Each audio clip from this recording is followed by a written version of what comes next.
Müharibənin ən şiddətli və qızğın dövründə CBC News müxbirinin adı açıqlanmayan mənbələrə istinadən verdiyi məlumata görə Mərkəzi Kəşfiyyat İdarəsinin direktoru John Redcliffe Moskvaya gəlib. Onun səfəri rəsmi təsdiqlənməyib. Reuters agentliyi isə ABŞ-ın Boeing C-17 Clubmaster hərbi nəqliyyat təyyarəsinin avqustun 25-də Moskvanın Vnukovo hava limanına eniş etdiyini bildirib. Reuters təyyarədə sərnişinlərin və ya yükün olub-olmadığını müəyyən edə bilməyib.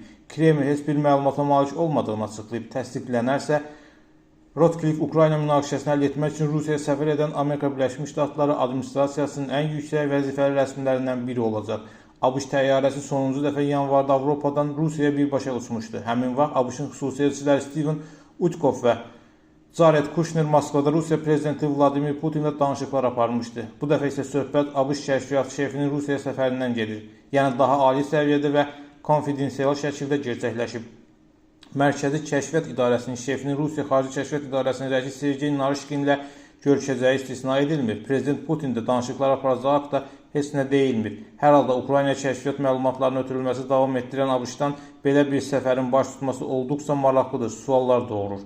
Çünki savaşın kritik və gərgin fazasıdır, qarşılıqlı zərbələrin müşahidə olunan ağır döyüşlər gedir.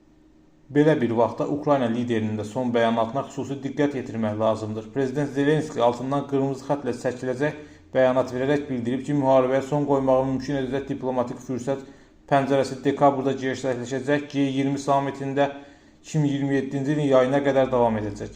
Onun fikrincə bu müharibəyə son qoymaq üçün ən yaxşı vaxt ola bilər. Zelenski bildirib ki, bu xüsusilə ABŞ-ın fürsət pəncərəsi baxımından narahat edir. Çünki gələn ilin yayından sonra prezident seçkiləri kampaniyası başlayacaq və daxili siyasi proseslərin intensivləşməsi fonunda Ukrayna məsələsi arxa plana keçəcək. Zelenskinin sözlərinə görə hazırki dövr diplomatik səylər üçün ən aktiv mərhələdir. O həmçinin bildirib ki, Rusiya prezidenti daim güc nümayiş etdirmək və maksimum nəticələrə nail olmaq istəyir. Buna görə də diplomatlar razılığa gələ bilmirlər.